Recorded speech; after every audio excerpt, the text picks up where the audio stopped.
Good evening, welcome to another episode of the Perceptive Podcast, here on Game Wisdom, where we examine the art and science of games.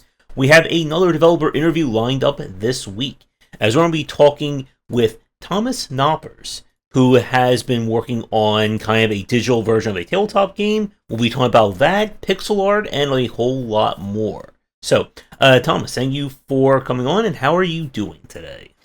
I'm doing fine, thank you. Just been cleaning up stuff in the house, rounding up my taxes, the tax filling in, and feeling pretty excited to be asked stuff again. Always, an exciting time. So yeah, I'm ready. Yep, for sure. And it's again, thank you so much for reaching out. As I always tell people, I'm always looking for guests to come on. So for anyone watching, if you're working on a game or just want to chat game dev, be sure to reach out. So, to get things started with, Thomas, since this is your first time on the cast, could you talk a little bit about who you are and what is your background in game dev? All right. Hello, everybody. I am Thomas Noppers. I was born and raised in the Netherlands, where I did a video game design education. From there on, I rolled into internships at mobile game studios and later worked on a few games. Some of them are more successful than others. I was lucky enough to be making a stage in Lethal League, and those are like former classmates of mine with whom I have a really good connection. And I also worked on the latest game, Bomber Cyberpunk. In between, I worked on a prison escape game called The Escapists, and I worked with the indie studio to produce art for Panarium, which is a kind of like a survival platformer. It's a really old school retro about a kid that's trapped in a circus of death. I was really proud of that one. And after that, after a while, I think a few years ago, I started working on paper toys. So model kits of So I worked on a turn-based strategy game with a friend, which I really started to love. But my friend, he got a paid job and we couldn't work on the game anymore. I got the rights. I was invested in that little world called the Mutant Gangland. And with that world, I started making model kits of tanks, of characters, robots, all set out in that little world. And since the pandemic, I started getting into solo board games. And now I'm making a solo board game set in the universe of the Mutant Gangland, and it's called, quite conveniently ready here, it's called Halls of Teknor, where you play two adventurers looking for the tomb of a robot god. So it's very much inspired by Ninja Turtles, Toxic Crusaders, and every movie with a rusty robot in it. I really like robots. It's just, like fictional robots. Like the real robots are becoming a little bit too scary right now, but fictional is very nice. And what was that game you said you worked on at the start? Because I think I may have played that one. Oh, nice. Which one? I think the first one that you mentioned. Yeah, so that's Lethal League. Okay, what was it? So Lethal League is baseballing against each other. And then there's Bomber Cyberpunk, which came out a while ago. That one, Bomb Rush, yes. Yeah, that's a big one. That's, I think, their biggest one so far. I didn't really expect that.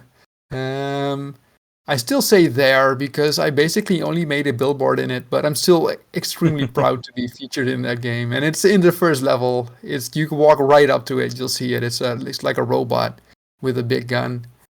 And whenever people send me screenshots, I'm like, yeah, I made it. I made it into that game. But nice.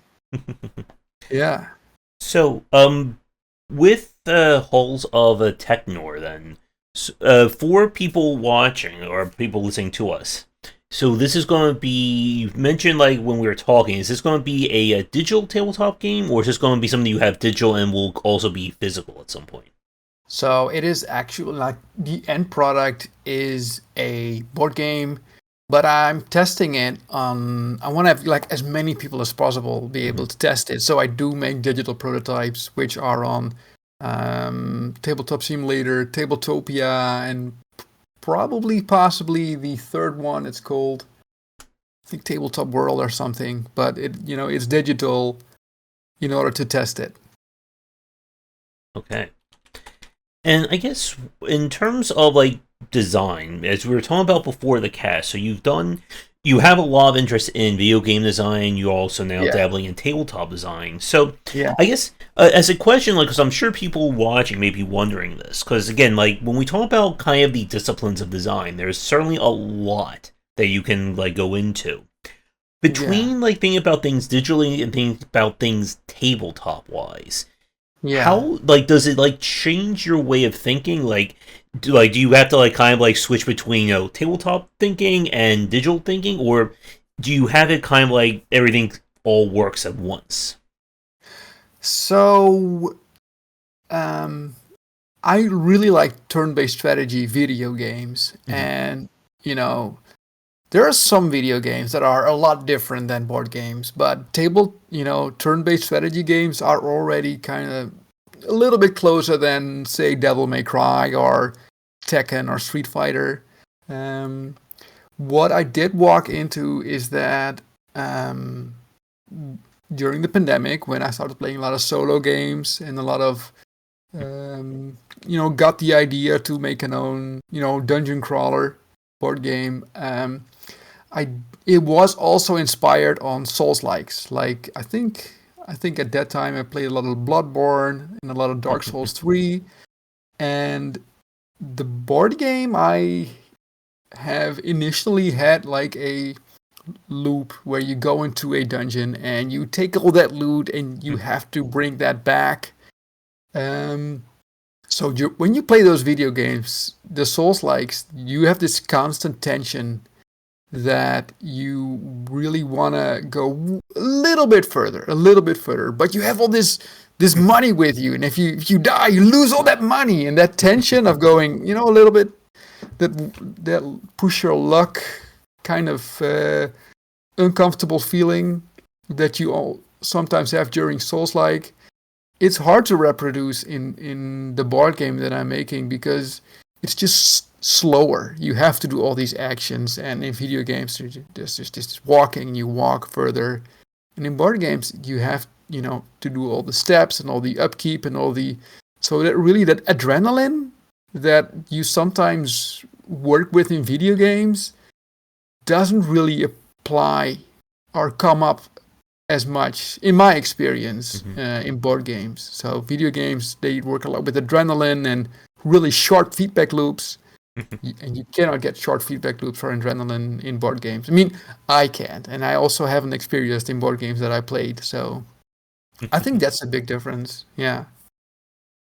Yeah, I don't think we're gonna have to worry about like dodge rolling and high stress in Yeah, that's true. Yeah, tabletop. there was a dodge roll in the board game, but it was just too literal a conversion of what Dark Souls would be like, and but yeah, like that thrill during combat, it's just a little bit slower and more deliberate in board games. So yeah, I think that's one of the big differences. Yeah. Hmm. And with the Halls of Teknor, is this kind of like your first like official game, or have you worked or released games previously?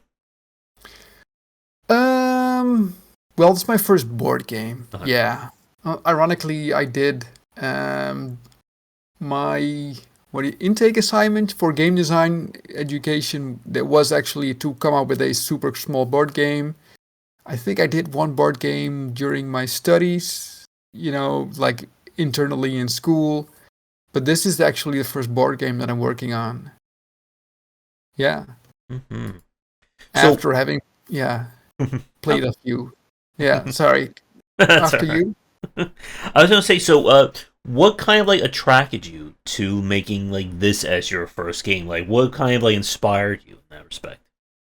So I really like dungeon crawlers, and I've noticed that dungeon crawling is like a really big subgenre within board games, and a lot of dungeon crawlers also lend themselves for solo dungeon crawling.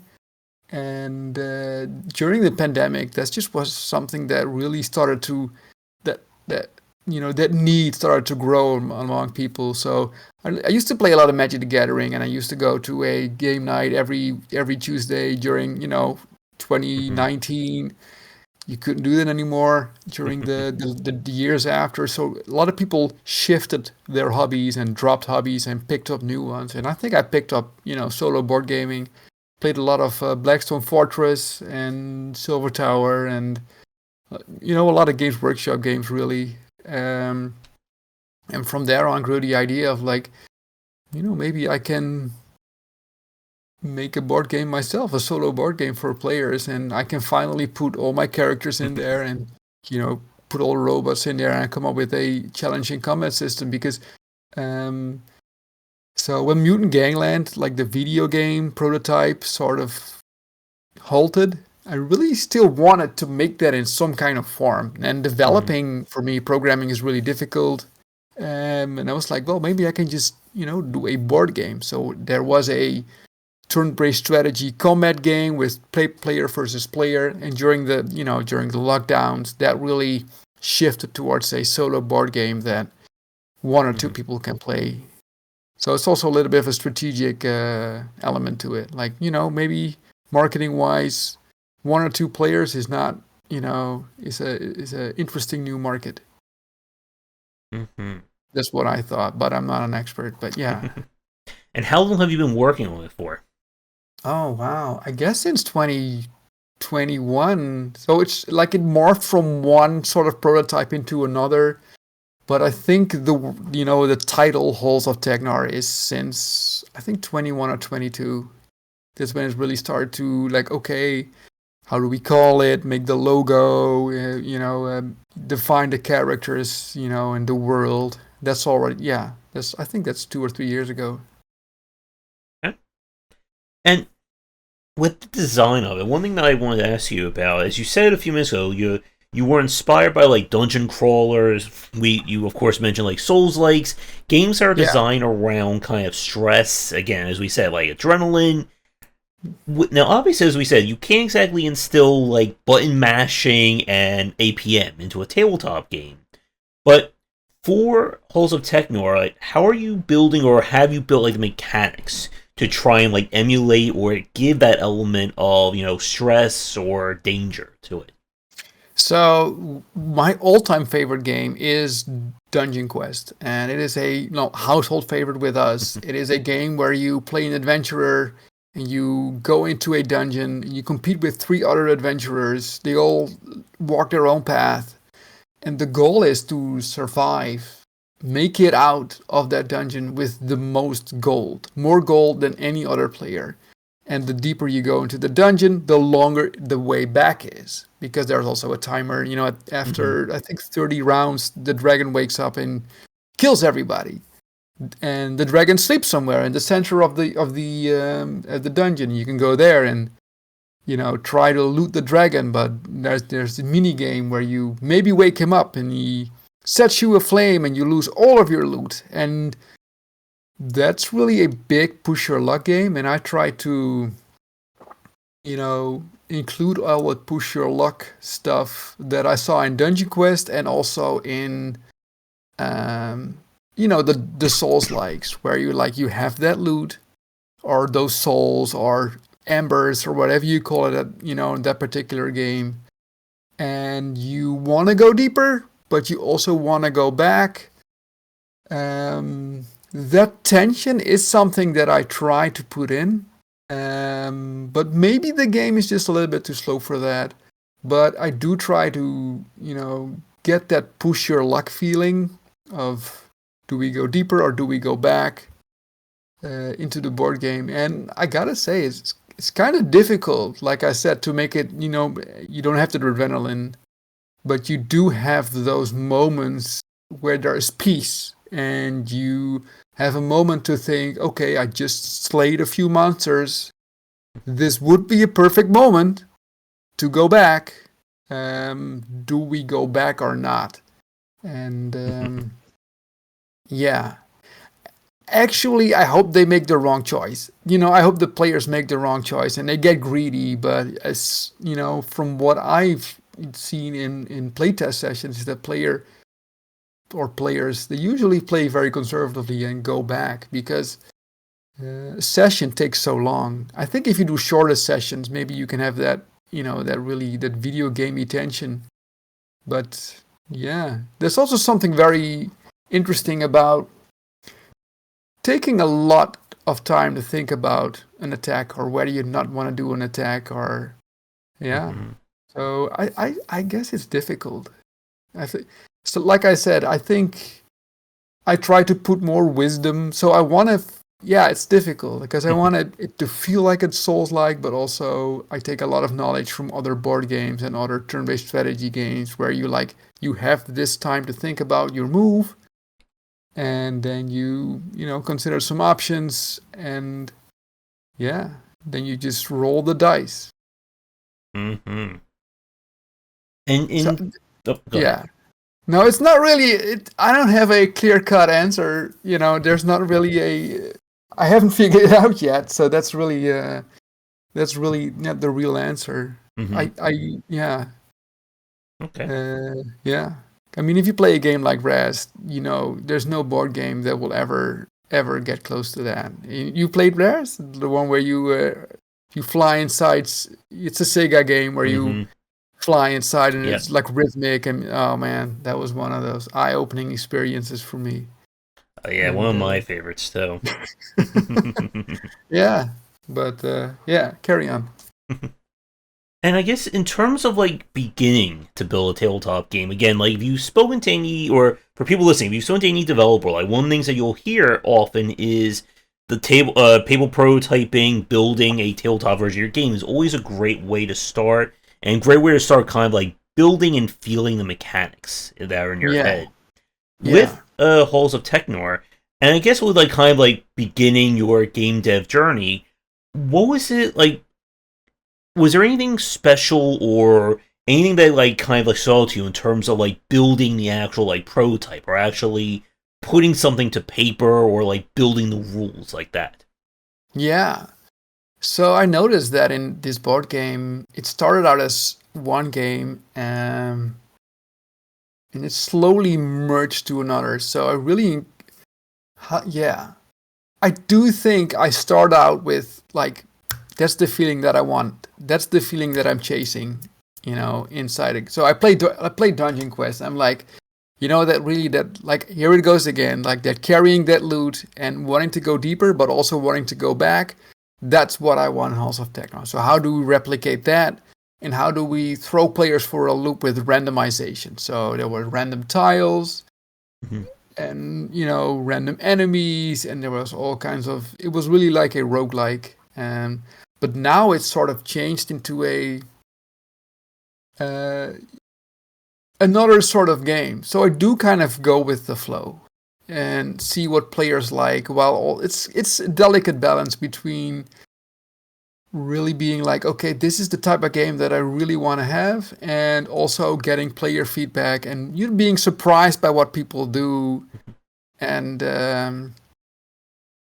sort of maybe changing the games in ways to accommodate that, because sometimes players, they approach the game in a certain way so many times that you have to realize that there's something there that you haven't foreseen.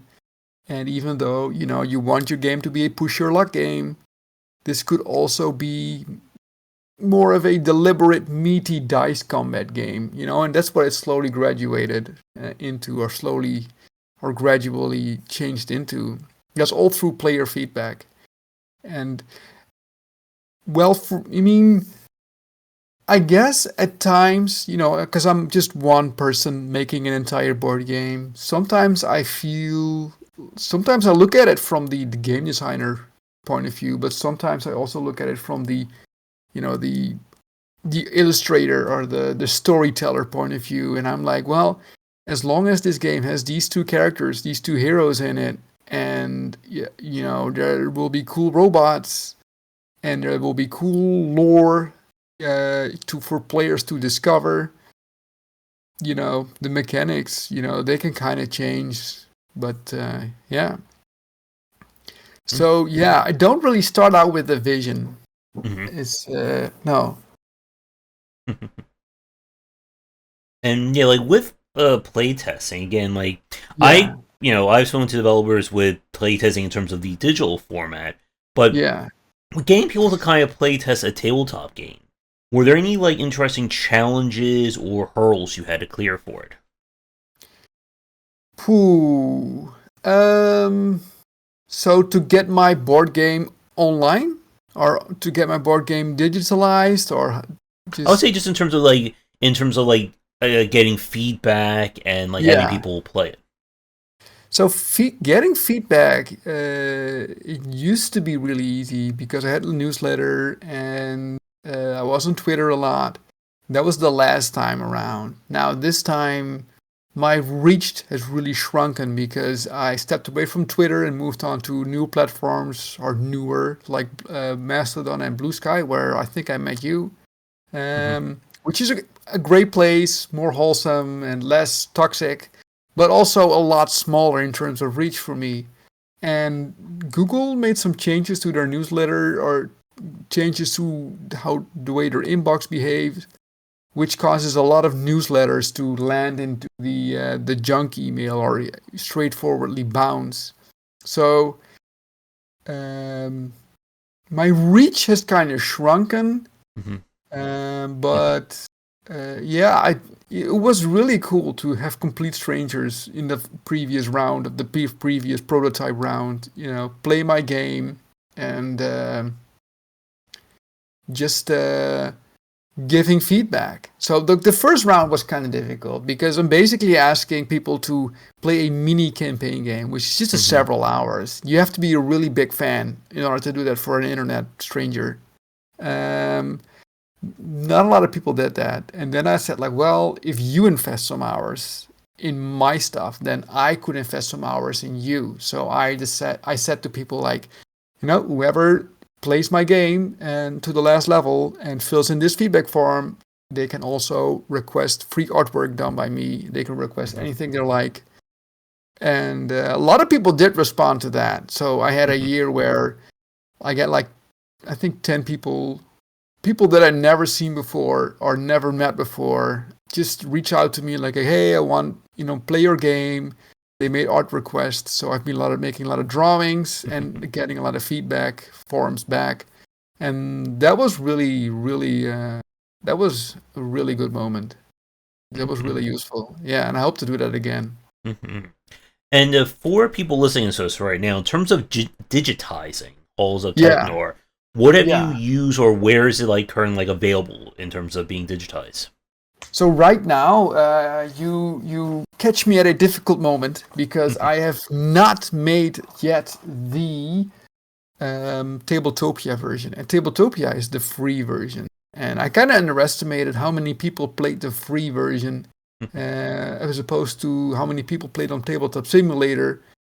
Tabletop Simulator for me is a lot easier to work with. They have a really straightforward back end where you can, or an editor where you can just put your stuff in and it doesn't really ask a lot of questions. I love Tabletopia as well because it's free. However, the back end is challenging for me. There are a lot of freezes during the upload process. The upload process is testing, so to speak.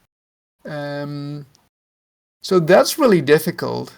And I thought that, maybe I can just do the Tabletop Simulator version and see from there. But I definitely also need a Tabletopia version because, a lot of people reached out to me and said, like, hey, I love playing your game, but the simulator is $20 and, So that's, So there is a Tabletopia version coming up. And so that's really for, like, the people on the internet. And I do also notice that I would have to update my physical version of the game in order to feature all the latest changes. Because sometimes I visit friends and I play the game with them, and I'm thinking about making a sort of ship around copy, because you can't really print and play this, because there's like 50 cards and there's like a custom level book and there's custom dice and custom characters. So I want to kind of print my own new version and just pay for shipping and then ship it to people that want to play it, and they play it, and then I pay their shipping cost if they want to send it to another person. So it's kind of like a lending copy that I send back and forth to different playtesters, but that's all like paper and cardboard, a little bit more local. Online, if you just go to the website hallsofteknor.com, you will see the page where the proposition is like, you play this game and you fill the form in and you get art from me. That offer still counts, but the current playable version is now only on Tabletop Simulator, and hopefully within weeks, Tabletopia as well. And as you just showed, you have the physical edition of the game. What was it in terms of getting that done? Because another major aspect of any kind of tabletop game is, of course, the logistics of building the physical version. What was that like, getting like the game printed, manufactured, like figuring out the details, stuff like that? Yeah, so as I previously shortly mentioned, I also made a lot of paper model kits. And I've just been working in print all my life. So I kind of know how to prepare files for printing. And there was a local company that just specializes in one-off prototypes, or like 10-off, or they just make, short stock of board games if you deliver them all the files. And this company, they just made all the chits and all the boards, and then they printed all the cards. And like the only really challenging thing, the really custom stuff in this board game are the dice, which have custom faces. So there's all kinds of symbols that you can roll. But other than that, it is a bunch of counters and tokens. It is a leather bound, or a book, a ring book, and just a whole bunch of poker sized cards, and half poker sized cards. So it's not really difficult, and even the player chits are, I really love miniatures and I really love miniature painting, but it saves so much money. And so many people I've spoken to, they say like, you can just do chits or like counters. I like that just as much, and it makes the box a lot smaller. So, yeah. And I guess, yeah. I was just going to say, like, as you said, you have experience with kind of like physical printing, physical manufacturing. Yeah. For any developers listening, do you have any like tips of the trade or any advice in terms of like how to like kind of best prepare a like physical edition of a game, or getting into like physical manufacturing like that? Oh wow. Well, one thing I'm always surprised by is that you can print text smaller than you think. Like if you want like some kind of cookie cutter, or like some kind of wisdom cookie or fortune cookie wisdom, is that I'm almost surprised, because I've been playing Magic ever since I was 10 or something, and I always take that Magic card and I put those in my my visual editor, and it's like, okay, this is how small the text can be. And I'm always looking at that Magic card and I'm like, are you sure? I think it should be bigger. And then you print the cards and then it's like, whoa, these are so big. The letters are so big. So, you can always do a little bit smaller. Then there is, you gotta consider the margin of the cutter. Yeah. I think what I see a lot is that when people make prototypes, they don't really consider color visual impairment. So they're always like, oh yeah, this is just the blue chip, the red chip, the green chip, and the yellow chip. And like if you have some kind of color blindness, it's all the same chip. I guess I designed for that. I always try to give it different shapes as well. And you'd better start with that early, I guess, even during prototyping, before printing. Yeah. Poof.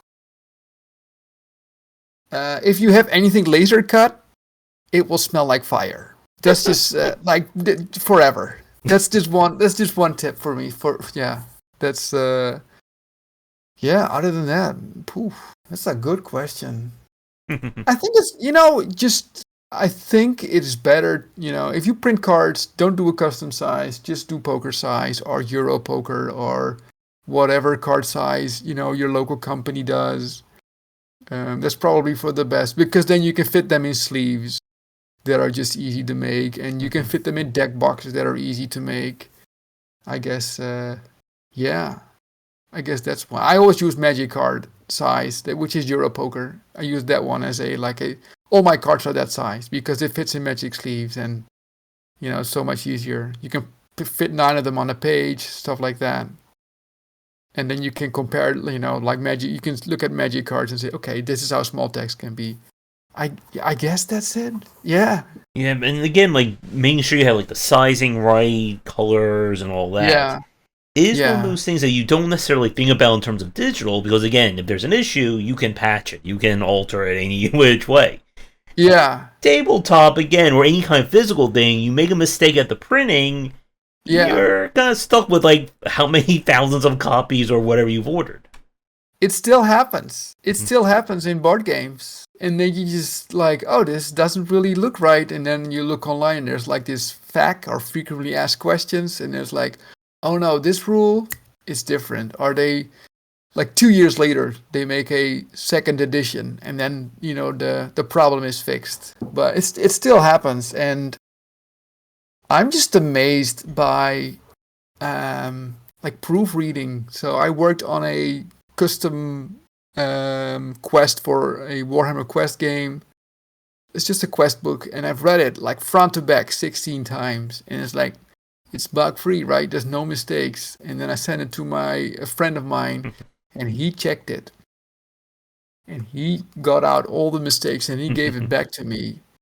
And like, wow, there's a lot of mistakes, and I'm not done yet, because then I started playing it, testing it again, and I still found new mistakes. So it is really difficult to take them all out. And even I got a lot of role-playing books, and they're all riddled with mistakes. Even the big company ones. It just happens. I think that happens with text. So if I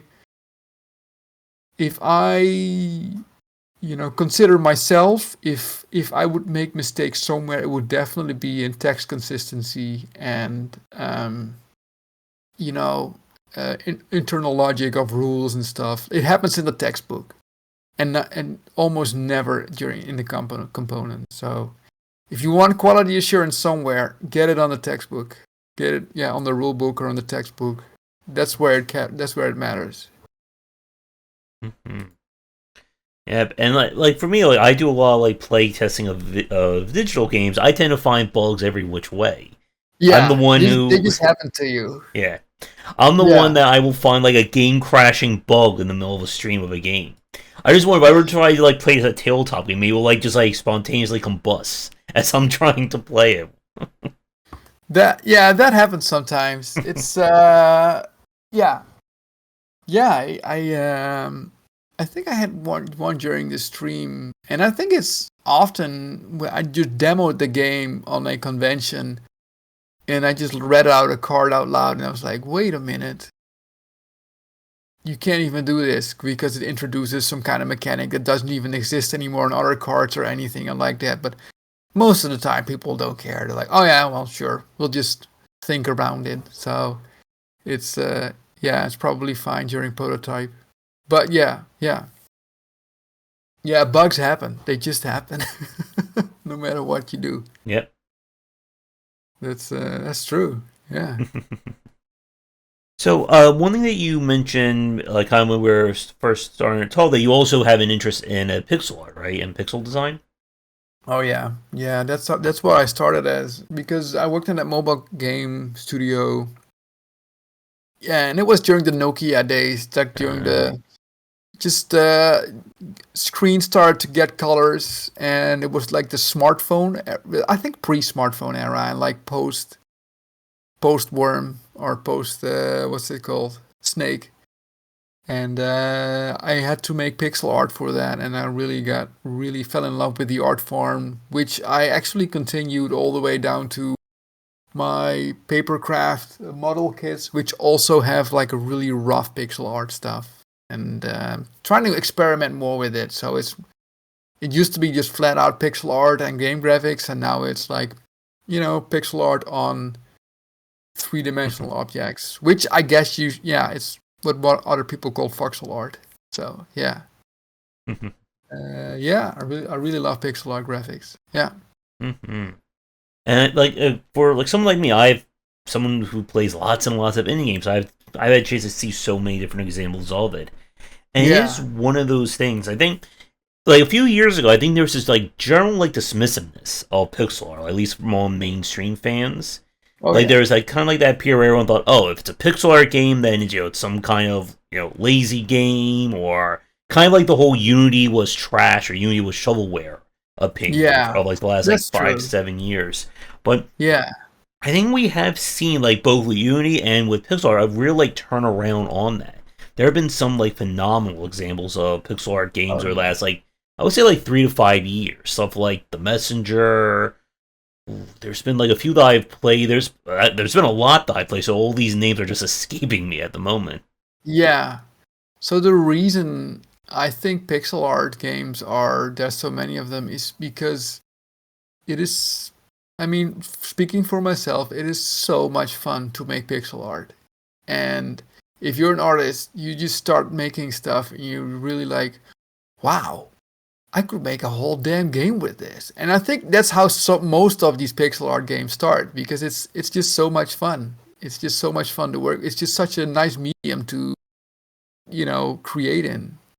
So I think it's a big reason. I think the funny is, you say like I see a lot of like pixel artists on Twitter, X, and Blue Sky, and again like they just like post these like random scenes of like a little village, maybe like a little dungeon. It's like I could imagine an entire game just like that. Yeah, you just want to be in that world. Yeah, it's incredible. Yeah, it is so appealing because I think it's just that, and I just probably been explained before, but just like it's detailed enough to give you the idea, but not so detailed to fill in all the blanks. And it's just like, oh, you just want to be there. It's better than Lego. I'm sorry to say it. It's I like Lego, but like pixel art is just, yeah, it's really magical. Yeah. That's how Mutant Gangland started as well. It's also like a pixel art game, and I just started making little mutants and little tanks, and like, why don't we just do Advance Wars, but with mutants and robots? And like, oh yeah, that could be fun. So that's how that started. Yep. And just a really like fascinating thing. Again, like there's so much variety in terms of Pixar. Like I was remembering something like the Game Bakers, who I think they originally wasn't the Game Bakers the one who did Blasphemous. Well, I will have to look up really fast. Like the game they did before that, The Last Door, was just all pixel art, and it had like a very basic look to it. But the Game Kitchen, I'm confusing the Game Kitchen with the Game Bakers, is another studio. It happens. Yeah, and like The Last Door was just like it was designed to be like very simplistic pixel art. Like it was just a bunch of squares as your characters, but it worked really well with kind of like the haunting mood that they were trying to do with that. And then, of course, they went to Blasphemous, which is like super detailed in terms of that design. Yeah, I'm looking it up now. Yeah.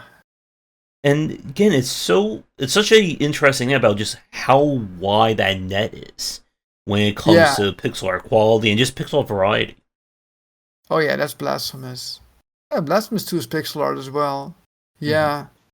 Kind of give me like Altered Beast vibes. In a way. Oh, that's beautiful. Oh yeah, that's nice. And what was the game that did before this? So it's Blasphemous, and before that was The Last Door. I'm gonna help you. I'm gonna help myself actually. The Last Door. Oh wow. Oh, that's dark as well. Yeah, that's beautiful. I've really been. Oh yeah, wow, that's cool. Oh, that's a really low resolution. Yeah. Yeah, this one is just so dreamy. If you can just, oh yeah, they increased the resolution tenfold, but it's still pixel stuff. That's really cool. Yeah, I think that like there was Eastward. I think is the game called. That really, it just amazes me how good that looks. It's yeah, Eastward. That's pixel art, right? Yeah, that's just pixel art. That's just really beautiful Southeast Asian fantasy world, I think. I don't know. Have you seen the game? Which one? Eastward. Eastward? Oh, yes. Think if that's the one that I'm thinking of. Let me see. Steam site. Yeah, that game looks amazing. Yes, that one. Right? Yeah, I That's know. one of those games where I was like, oh wow, I wish I was in those credits. I don't have that often, but that's one like, oh my god, that looks amazing. That looks really cool. And when you like look at all those old, 2D fighter games like King of Fighters and Street Fighter as well, it's like, geez, Louise, how do they? There's just so much artistry that's just beyond. I can't even compare myself to that. It's so great. There was, I think, one guy. What was it again? They found like a bootleg of Street Fighter a while ago, and it was from a guy in Asia that bootlegged the entire game by looking at a videotape of Street Fighter, and he copied the graphics of that game pixel by pixel as close as he could from VCR. But VCR has like this chromatic aberration, and as a result, the entire bootleg game has baked in chromatic aberration, and apparently it looks amazing. But that's just one of those. That's just doesn't get any better than that. And I think like the still like you on this like tangent about pixel art. One thing I just love, or like, I found so funny, is like if you watch like Adult Swim on Cartoon Network, they have a lot of like like little shorts of like pixel art and like pixel animation. And again, like it's one of those things where like the very best examples of it just really like invite you into that world.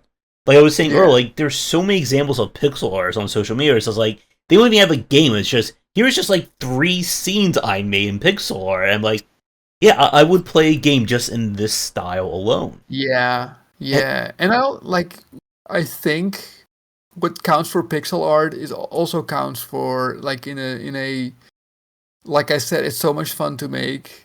I think that also explains the existence of a lot of turn-based, a lot of point-and-click games, where it's just like it's just scenes, and it's just these beautiful scenes, and you just are there. And okay, we put a puzzle in it, but it's just, what if we could just make a video game where it's just tons and tons of beautiful vistas and tons of places that look really cool.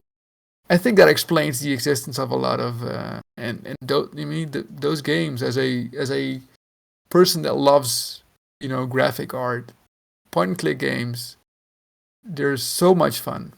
If I could get past the puzzles, because I'm really bad at those, but they're just so I played Timbleweed Park lately, and that was just, oh man, all those places, and then with the music, and then your character climbs up a mountain and you see like this beautiful sunset. That's what it's all about with pixel art. That's really beautiful. Yeah. So yeah, that's a lot of scenes that I would like. But I also have that with with games that are not per se pixel art, but they are high resolution, and they are in a ish kind of place, and I think that's also the appeal of Silent Hill and Resident Evil. Okay, I mean, on one side you have like a Dead Space, which is like this big industrial area where you wouldn't even be dreaming of being there. But for Resident Evil and Silent Hill, it's just like normal-ish places, and with an evil twist. I mean, there's monsters and there's myths and there's this guy with a pyramid head chasing you, but it's just like that normal stuff that's just really appealing to me. And there's also with this game Paper Agent, and it's just about a cop that investigates some kind of disappearance in what's it called?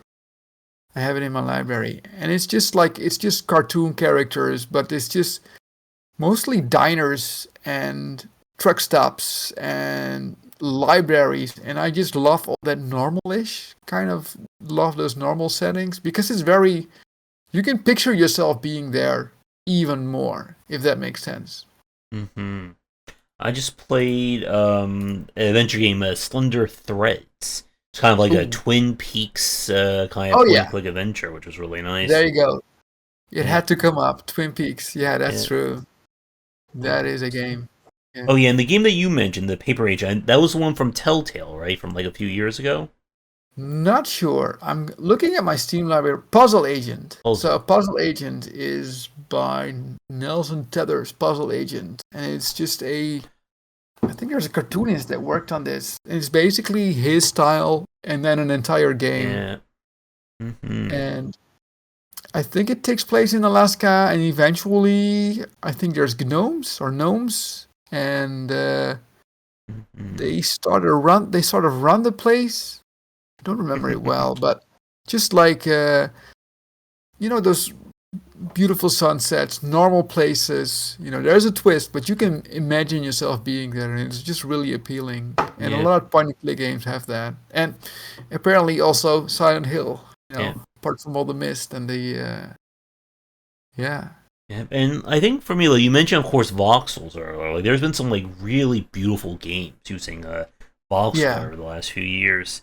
Yeah. And speaking about like interesting art style, like as we're recording this right now in the middle of April, the game Harold Halibut just released, which is all stop motion kind of like figures. It's been like developed for like 9-10 years or something like that. What's it called? Harold? Yep, Harold Halibut, like the fish. Halibut. Oh, yeah. Yeah, that one's been in development for a very long time. And yeah, like, there's been some, like, beautiful looking games, but it always makes it so difficult, I think, sometimes just to, like, get people, I guess, like, into them, because there's always that issue of, is it all, style and no substance? Or in some cases, is it all substance with no style? Oh, yeah. I mean, I wouldn't mind either way. Mm-hmm. It's just, like, some games are just, and I think you have to, like, I think we gotta, like, take that a little bit from movies and maybe even from music. Like, games are okay if they are just a vibe. Mm-hmm. Just a vibe. Just a weird place with a strong sense of, emotion, or just an eerie feeling that just constantly lingers on, goes through you. Mm-hmm. I mean, if you look at Twin Peaks, it's basically a lot of vibes and a lot of weirdness, and I absolutely love it. And I think a friend of mine, he's absolutely crazy about Samarost, which is also stop motion and it's just about. It's also one of those point-and-click game, Samarost, about a guy that just walks through a world, and there's weird ambient sounds, and is it Samarost? I'm not sure. Is that the one? Is that the one from Amantia? Amantia Design? Yeah, Amanita. Yeah. I'm reading up now. That's just vibes, and there's another one that's completely industrial, and you're a little. And just the whole, Myst is basically that. I'm just reinventing the wheel here. I'm sorry. Myst is 100% vibe, right? Mm-hmm. I love that. And so I never mind style over substance. Mm-hmm. I never mind. But maybe that's just the artist in me. Yeah, they just released. I think their latest game was a Happy Game, which is like super disturbing, like horror, which was really nice. Oh wow! It's literally called Happy Game. Yeah, but it is not happy, and not. It's not. Of course not. No, because they're Scandinavian. They're never. I'm sorry. Yeah, it's just a little euro burn from euro to euro. All right. Well, it is about going on 5. I know you have to get going in about like 30 minutes or so. Is there anything else regarding Halls of Teknor, tabletop design, pixel art, anything else that you would like to discuss before we kind of go into our wrap up? Well, I don't know. I'm just really grateful for all the Halls of Teknor screen time I've already been given. It was really nice to be able to talk about it. Um, I guess if you are into dungeon crawlers where mutants navigate a maze of robots, rusty robots, then please consider looking at Halls of Teknor. And other than that, no, I don't have any wisdom to disperse. So I guess to kind of go into like my final set of questions then. So Yeah. what are you? I guess like what's next for like Halls of Teknor? Like, are there any like major development process? Anything that you're trying to shoot for in the future, or maybe even be out by the time this cast goes up? Oh, no, it's not out yet. When this cast goes up, this game is not out yet. Eventually, I want to have this made, but I'm gonna have this made either way, and it could be published and widely distributed, or I just make it myself via a crowdfunding page or a Kickstarter local page or like pledging stuff. But it's coming out for if people in America or Asia or whatever they want to play it, I'm gonna find a way to get it to them. It will take, I think, a few years, conservatively estimating, which is always wise in game design. All right. And yeah. I was going to say, do you have any other projects you're working on besides Teknor? So Halls of Teknor does not bring in any money, and I do illustration jobs or graphic design jobs to make money, or also because it's a lot of fun. So I do it whenever I have the time, and sometimes I'm just working on graphic design or illustration for months or weeks. But when I don't, I go back to Halls of Teknor, and yeah. But whenever you work on something, you already start dreaming about the next game, and if you really want to look into the glass ball. So in this game, you play mutants and you fight robots, and sometimes I'm thinking like, what if you just have a board game where you play at this from the robot side and you work with upgrades and like modifications in your armor and stuff like that, or a mech combat game because I love robots and mecha as well. But that's just all for the future. I'm really focusing on Halls of Teknor right now, and if that comes out, that will be an absolute, incredible achievement for me. And after that, I have no idea really. One final question regarding like the tabletop side and kind of like building the game out. How long did you spend kind of like thinking about the game like in your head before you kind of started to put things together, started to build things physically? Oh, I think I speak for everyone when, well, maybe not for everyone, but like you get an idea and you cannot wait to get that tested. So you start prototyping pretty soon. And so I think this started with a friend of mine. He made like a 3D models from Halls of Teknor, and I was like, I gotta make a game with this. I gotta make a game. So I just started writing down rules, and it was like a really simple combat game, and it took me a week to set that up. Maybe just like 2 days. You just start with enthusiasm and just an idea that you want to test, and you just start. You cannot wait. There's no long lingering of ideas, And I think I speak for a lot of designers. You just start making cards as soon as you can. Because kind of like when you have an idea for music or a song, you just get to the piano. The second you go home, the second you get home, you start busting it out on the piano. And it's I think it's the same for prototyping, so to speak. Yeah. All right. So I guess with that, do you have any, I guess, like social media you would like to plug? I'll mention, of course, for people listening to us, there'll be a link to Halls of Teknor in the description. But anything social Yeah. media wise you'd like to plug? I think you can type my name, Thomas Noppers, on most of the sites like Tumblr, Facebook, Blue Sky, Mastodon. I'm not on Twitter anymore, but other than that, everything I mentioned, I'm just there. You can find me there. You can reach out, and I'll talk back. Those are the sites, and then there's the newsletter, which you can also find on all of those sites, I think. So, yeah. Other than that, no, I don't have anything. I'm also on Ko-fi. That's a site where you can just donate or give tips, and then you get art in return, which is like a really low barrier art in exchange for coffee kind of site. All right. And I guess you have any final thoughts? Anything you would like to say to take us out on? Ooh, wow.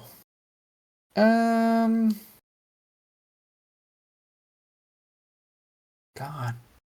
Well, I want to talk about AI art for a few seconds because I've been growing.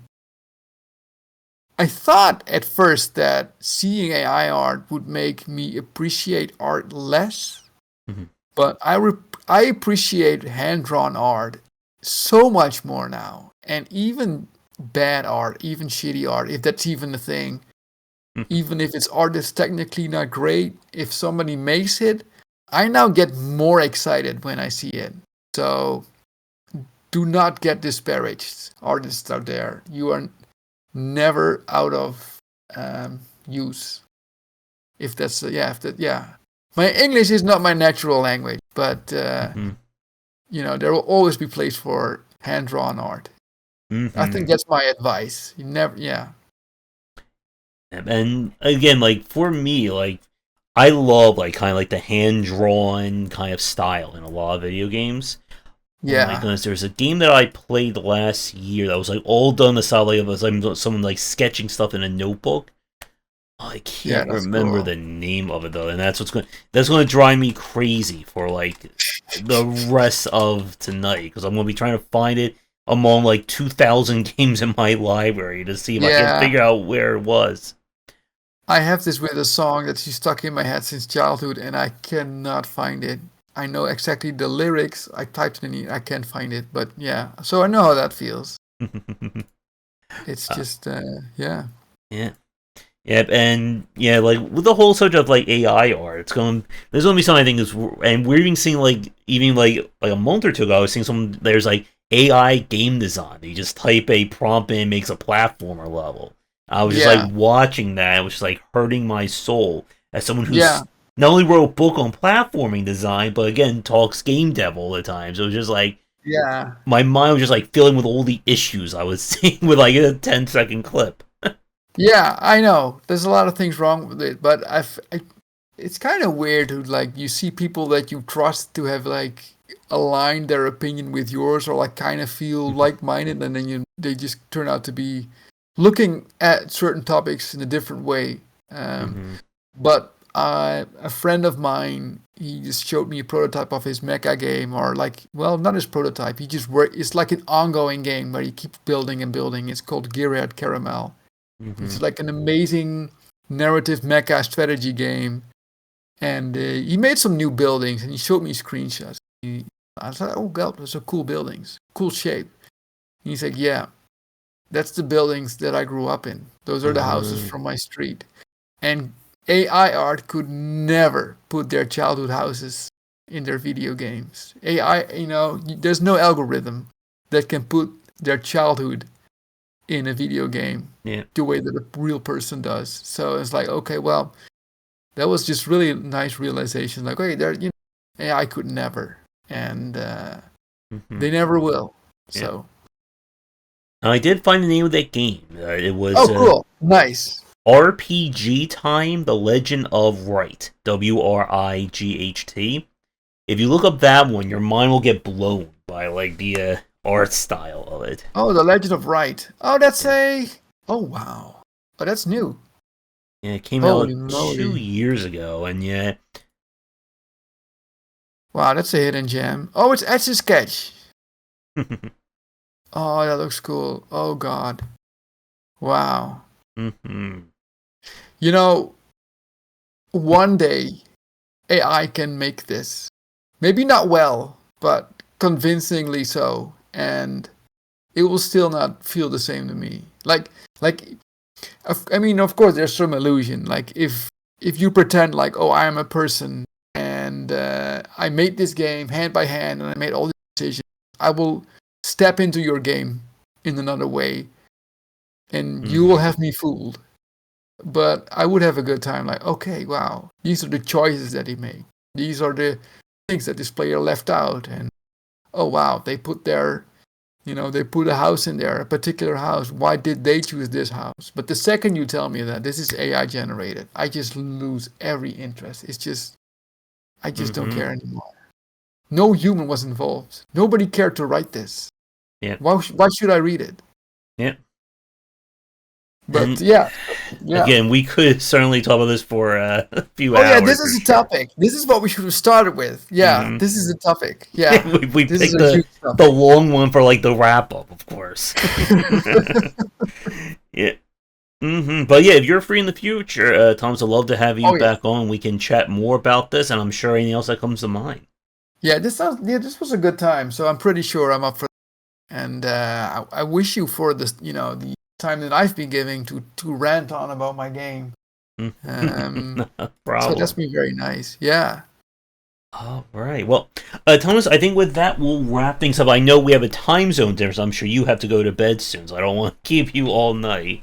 But yeah, again, it has been a pleasure hanging out with you. Best of luck with Teknor and whatever else you come up with in the future. Yeah, thank you very much, and I hope to see you again soon. So, with that, everyone, we're going to wrap things up for this week's show. If you're watching this on YouTube, do the YouTubing stuff.